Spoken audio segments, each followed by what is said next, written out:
Assalamualaikum cikgu. Hari tu saya beli air hijau cikgu sebab nak bagi anak saya minum sebab batuk dia dah lebih 2 minggu tak baik-baik.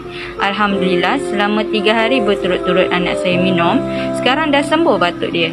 Syukur Allah temukan penawar untuk penyakit anak saya di TikTok Cikgu Jeffrey. Air hijau Cikgu Jeffrey memang terbaik. InsyaAllah nanti saya nak order lagi untuk saya minum pula. Alhamdulillah, air hijau Cikgu Jeffrey bantu melawaskan pembuangan dengan 5 cara. Buang air besar, air kecil, berpeluh, kahak dan juga angin. Semoga puan sekeluarga mendapat kesihatan yang baik bersama air hijau Cikgu Jeffrey.